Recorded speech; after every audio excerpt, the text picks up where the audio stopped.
Hey everybody, welcome to day 87 of our Bible in a Year Plus podcast. Today we have the wonderful story of the book of Ruth, and you're going to like this very much. Between 1951 and 2008, radio personality Paul Harvey had a delightful and popular series called The Rest of the Story. Each day he would talk about a story, and it has a surprise happy ending. And that radio show was so popular it reached 24 million people a week on more than 1,200 radio stations, and we always love to hear the rest of the story. For example, he said one time in the fall of 1977, Terry Schaefer, the wife of a police officer in Illinois, was shopping at a specialty shop for a bulletproof vest. Her husband said he knew just the one that he needed to have for safety, and she wanted to do this. And so she picked out just the right one, and it was so expensive, terribly expensive. So she went up to the manager and she said, could I put it on layaway and I'll pay for it a little bit at a time until we get to Christmas, and I'll pay it off and give it to him as a Christmas present. So that is what she proposed. Well, the bad news is on October 1st, while her husband was on duty, there was reported to be a drugstore robbery. Her husband, Dave, jumped into action, and he found the perpetrator. The perpetrator spun around and shot him in the belly at point blank range. So then she had that visit that no police officer's spouse ever wants to have. At 7 o'clock in the morning, a man in uniform comes up to her front door and knocks. She answers the door, and he sits down and tells her calmly and quietly, there's been a shooting. Dave has been shot at point blank range. And as he explains it to her, Terry starts to smile. You know why? Because even though she proposed that the manager set the vest on layaway until Christmas, he said he would rather have her take it home and then she can pay it off after she gets it home. And so Dave Schaefer, on duty, was wearing his bulletproof vest that day, and he was in the hospital, not with a deadly wound, but with a bruise. And now, Paul Harvey says, now you know the rest of the story. I love that. And today, the book of Ruth would be a wonderful Paul Harvey story. The rest of the story you'll see. So here is Ruth chapter 1, verse 1 from the King James Version of the Bible with updated vocabulary. Now it came to pass in the days when the judges ruled that there was a famine in the land, and a certain man of Bethlehem, Judah, went to sojourn in the country of Moab, he and his wife and his 2 sons. And the name of the man was Elimelech, and the name of his wife Naomi, and the name of his 2 sons, Mahlon and Chilion, Ephrathites of Bethlehem, Judah. And they came into the country of Moab and continued there. And Elimelech, Naomi's husband, died, and she was left and her 2 sons. And they took wives from the women of Moab. The name of the one was Orpah, and the name of the other Ruth, and they dwelled there about 10 years.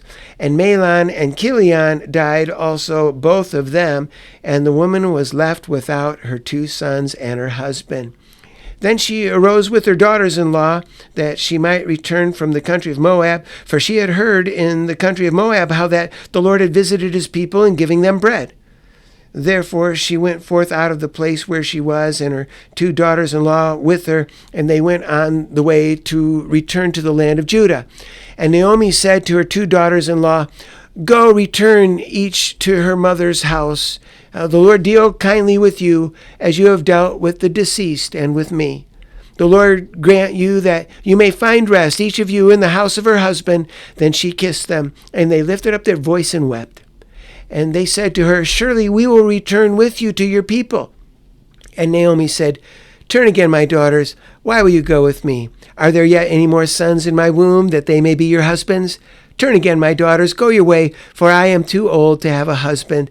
If I should say, I have hope, if I should have a husband also tonight, and should also bear sons, would you wait for them till they were grown? Would you wait for them from having husbands? No, my daughters, for it grieves me much, for your sakes, that the hand of the Lord has gone out against me. And they lift up their voice and wept again, and Orpah kissed her mother-in-law, but Ruth clung to her. And she said, see, your sister-in-law has gone back to her people, to her gods. Return after your sister-in-law. And Ruth said, Do not ask me to leave you or to return from following after you. For where you go, I will go, and where you lodge, I will lodge. Your people shall be my people, and your God my God. Where you die, I will die, and there I will be buried. The Lord do so to me, and more also, if aught but death parts you and me." When she saw that she was steadfastly determined to go with her, then she left off speaking to her. So they two went until they came to Bethlehem. It came to pass, when they were come to Bethlehem, that all the city was moved about them, and they said, "Is this Naomi?" And she said to them, "Do not call me Naomi, call me Mara, for the Almighty has dealt very bitterly with me. I went out full, and the Lord has brought me home again empty. Why then do you call me Naomi, seeing the Lord has testified against me, and the Almighty has afflicted me?" So Naomi returned, and Ruth the Moabitess, her daughter-in-law, with her, which returned out of the country of Moab, and they came to Bethlehem in the beginning of barley harvest. Chapter 2. And Naomi had a kinsman of her husband's, a mighty man of wealth of the family of Elimelech, and his name was Boaz. And Ruth the Moabitess said to Naomi, "Let me now go to the field and glean ears of grain after him in whose sight I shall find grace." And she said to her, "Go, my daughter." And she went and came and gleaned in the field after the reapers. And she happened to come upon a part of the field belonging to Boaz, who was of the family of Elimelech. And see, Boaz came from Bethlehem and said to the reapers, "The Lord be with you." And they answered him, "The Lord bless you." Then Boaz said to his servant who was over the reapers, "Whose young woman is this?" And the servant who was set over the reapers answered and said, "It is the Moabitish young woman who came back with Naomi out of the country of Moab." And she said, "I ask you, let me glean and gather after the reapers among the sheaves." So she came and has continued even from morning until now, except that she tarried a little while in the house. Then Boaz said to Ruth, "Do you not hear, my daughter? Do not go to glean in another field, neither go from here, but abide here close by my servants. Let your eyes be on the field where they reap, and go after them. Have I not charged the young men that they will not touch you? And when you are thirsty, go to the vessels and drink from that which the young men have drawn." Then she fell on her face and bowed herself to the ground and said to him, "Why have I found grace in your eyes, that you should take knowledge of me, since I am a stranger?" And Boaz answered and said to her, "It has fully been shown to me all that you have done unto your mother-in-law since the death of your husband, and how you have left your father and your mother in the land of your nativity, and have come to a people which you have not known up till now. The Lord repay your work, and a full reward be given to you of the Lord God of Israel, under whose wings you have come to trust." Then she said, "Let me find favor in your sight, my lord, for you have comforted me. You have spoken friendly to your handmaid, though I am not like one of your servants." And Boaz said to her, "At mealtime, come here and eat of the bread, and dip your morsel of bread in vinegar." And she sat beside the reapers, and he gave to her roasted grain, and she ate and was satisfied and left. And when she had risen up to glean, Boaz commanded his young men, saying, "Let her glean even among the sheaves, and do not reprimand her. And also let some handfuls fall on purpose for her, and leave them, that she may glean them, and do not reprimand her." So she gleaned in the field until evening, and beat out what she had gleaned, and it was about an ephah of barley. And she took it up and went into the city, and her mother-in-law saw what she had gleaned, and she brought it forth and gave to her what she had reserved after she was satisfied. And her mother-in-law said to her, "Where have you gleaned today? And where did you work? Blessed is he who took knowledge of you." And she showed her mother-in-law with whom she had worked, and said, "The man's name with whom I work today is Boaz." And Naomi said to her daughter-in-law, "Blessed is he of the Lord, who has not left off his kindness to the living and to the dead." And Naomi said to her, "The man is near of kin to us, one of our next kinsmen." And Ruth the Moabitess said, he said to me also, you shall keep close by my young men until you have ended all my harvest. And Naomi said to Ruth, her daughter-in-law, it is good, my daughter, that you go out with his servants, that they do not meet you in any other field. So she kept close by the servants of Boaz to glean to the end of barley harvest and of wheat harvest, and remained with her mother-in-law. Chapter 3. Then Naomi, her mother-in-law, said to her, my daughter, shall I not seek rest for you, that it may be well with you? And now is not Boaz one of our kindred, with whose servants you have been? See, he winnows barley tonight in the threshing floor. Wash yourself, therefore, and anoint yourself, and put your raiment on, and go down to the floor. But do not make yourself known to any man until he is done eating and drinking. And it shall be, when he lies down, that you shall notice the place where he shall lie, and you shall go in and uncover his feet, and lay down, and he will tell you what you shall do. And she said to her, all that you say to me I will do. And she went down into the floor and did according to all that her mother-in-law told her. And when Boaz had eaten and drunk and his heart was merry, he went to lie down at the end of the heap of grain. And she came softly and uncovered his feet and laid herself down. And it came to pass at midnight that the man was afraid and turned himself, and see, a woman lay at his feet. And he said, who are you? And she answered, I am Ruth, your servant. Spread therefore your skirt over your handmaid, for you are a near kinsman. And he said, blessed you are of the Lord, my daughter, for you have shown more kindness in the latter end than at the beginning, inasmuch as you did not follow the young men, whether poor or rich. And now, my daughter, do not be afraid. I will do to you all that you require, for all the city of my people know that you are a virtuous woman. And now it is true that I am your near kinsman, but there is a kinsman nearer than I. Wait this night, it shall be in the morning, that if he will perform unto you the part of a kinsman, well, let him do the kinsman's part. But if he will not do the part of a kinsman to you, then I will do the part of a kinsman to you. As the Lord lives, lie down until the morning. And she lay at his feet until the morning, and she rose up before one could know another. And he said, let it not be known that a woman came into the floor. Also he said, bring the veil that you have upon you and hold it. And when she held it, he measured 6 measures of barley and laid it on her, and she went into the city. And when she came to her mother-in-law, she said, who are you, my daughter? And she told her all that the man had done to her. And she said, these 6 measures of barley he gave me, for he said, do not go empty unto your mother-in-law. Then she said, sit still, my daughter, until you know how the matter will fall. For the man will not be in rest until he has finished this thing this day. Chapter 4. Then Boaz went up to the gate and sat down there, and see, the kinsman of whom Boaz spoke came by, unto whom he said, ho, such a one, turn aside, sit down here. And he turned aside and sat down. And he took 10 men of the elders of the city and said, sit down here. And they sat down. And he said to the kinsman, Naomi, who has come again out of the country of Moab, sells a parcel of land which was our brother Elimelech's. And I thought to inform you, saying, buy it before the inhabitants and before the elders of my people. If you will redeem it, redeem it. But if you will not redeem it, then tell me, that I may know, for there is none to redeem it besides you, and I am after you.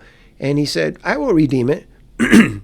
And then Boaz said, when you buy the field of the hand of Naomi, you must buy it also of Ruth, the Moabitess, the wife of the deceased, to raise up the name of the dead upon his inheritance. And the kinsman said, I cannot redeem it for myself, lest I mar my own inheritance.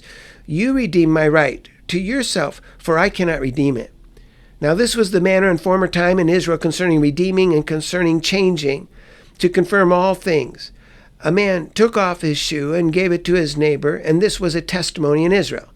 Therefore the kinsman said to Boaz, buy it for yourself. So he drew off his shoe. And Boaz said to the elders and to all the people, you are witnesses this day that I have bought all that was Elimelech's, and all that was Kilion's and Mahlon's from the hand of Naomi.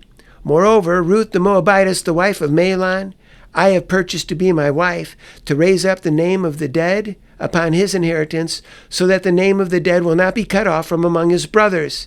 and from the gate of his place you are witnesses this day. And all the people that were in the gate and the elders said, we are witnesses. The Lord make the woman who has come into your house like Rachel and like Leah, which two women built the house of Israel, and do worthily in Ephrathah, and be famous in Bethlehem. And let your house be like the house of Pharez, whom Tamar bore unto Judah, of the seed which the Lord shall give you from this young woman. So Boaz took Ruth, and she was his wife. And when he went in unto her, the Lord gave her conception, and she bore a son. And the women said to Naomi, Blessed is the Lord, who has not left you this day without a kinsman, that his name may be famous in Israel. And he shall be unto you a restorer of your life, and a nourisher of your old age. For your daughter-in-law, who loves you, who is better to you than 7 sons, hath borne him. And Naomi took the child, and laid it in her bosom, and became nurse to it.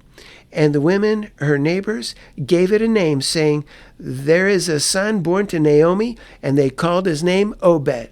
He is the father of Jesse, the father of David. Now these are the generations of Pharez. Pharez fathered Hezron, and Hezron fathered Ram, and Ram fathered Amminadab, and Amminadab fathered Nahshon, and Nahshon fathered Salmon, and Salmon fathered Boaz, and Boaz fathered Obed, and Obed fathered Jesse, and Jesse fathered David. And that concludes the book of Ruth. Well, this is a wonderful story. Every part of the story is wonderful, and it is so different than the rest of what took place in the time of the Judges. This is, remember, our 3rd installment on the Bethlehem trilogy. We had the bad Levite from Bethlehem. We had the concubine who was savaged, whose homeland was Bethlehem. And now we have Ruth's family from Bethlehem. And this is the happy part of the story. From the time frame of the Judges, right? We hear in chapter 1, verse 1, in the time of the Judges, all of this happened.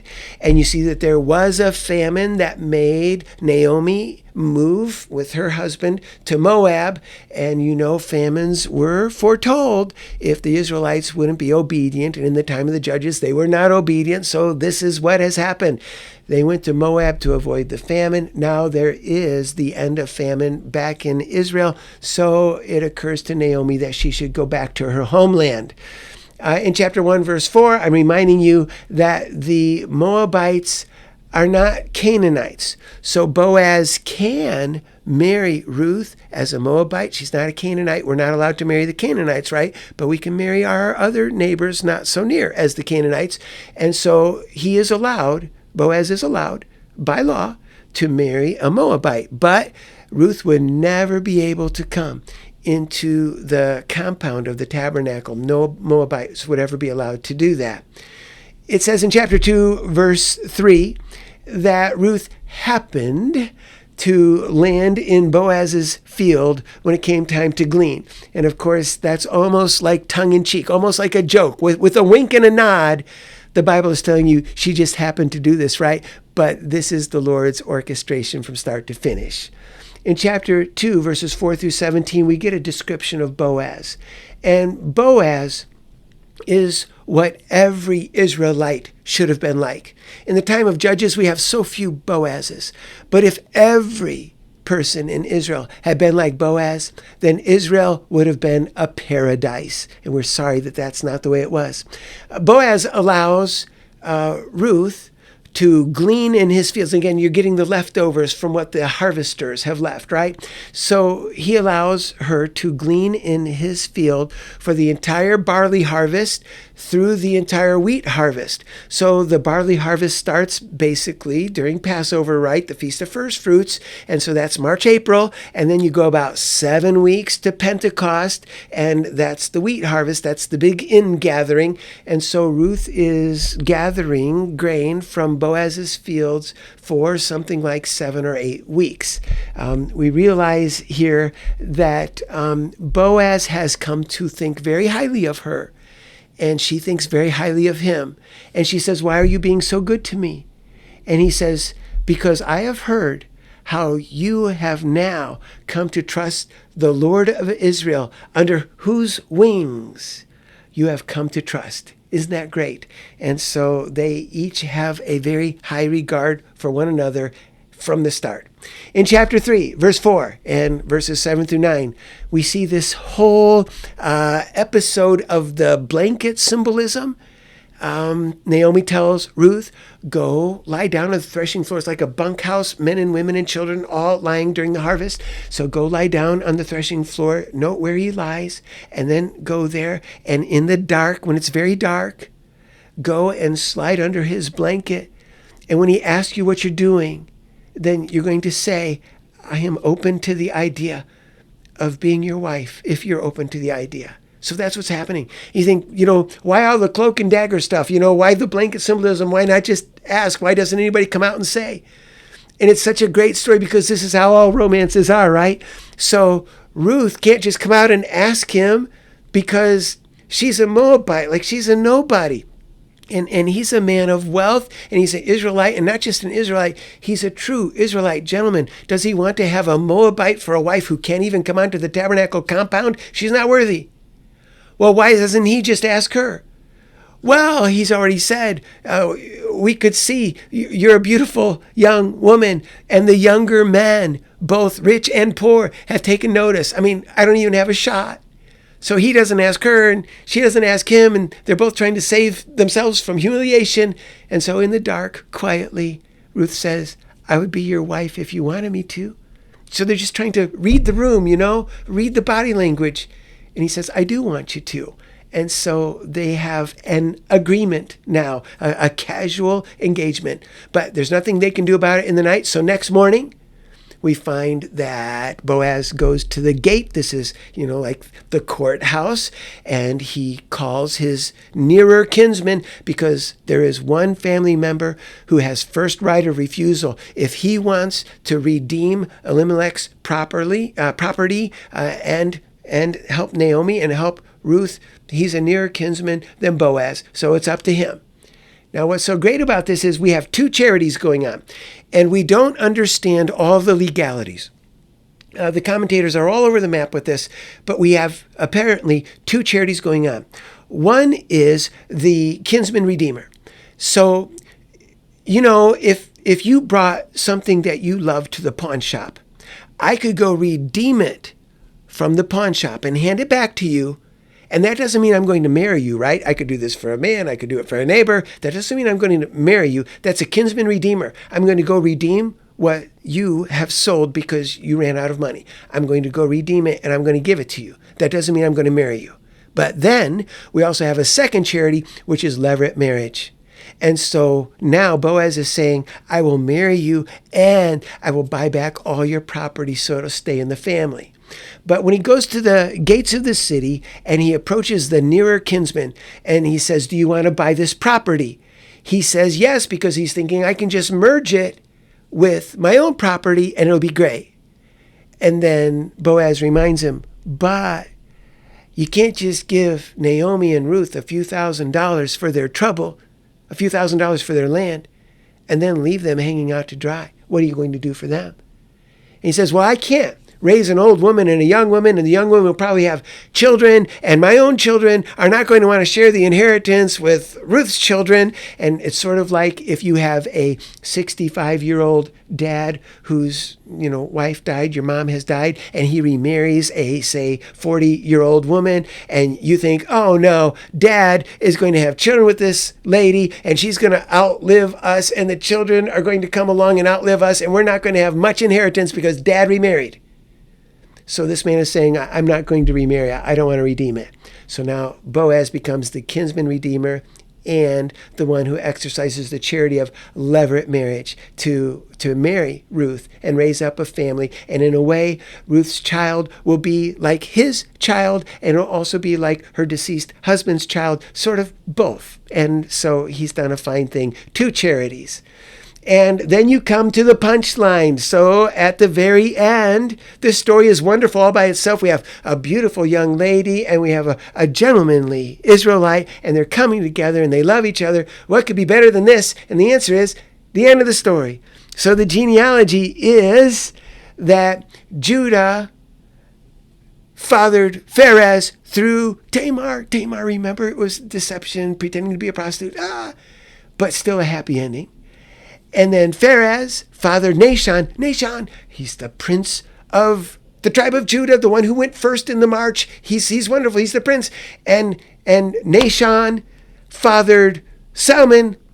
Salmon is married to Rahab. Oh, yeah. What a great story. The spy who loved me, evidently. Yeah, so Rahab went from being a nobody to being a somebody, married to a prince in Judah.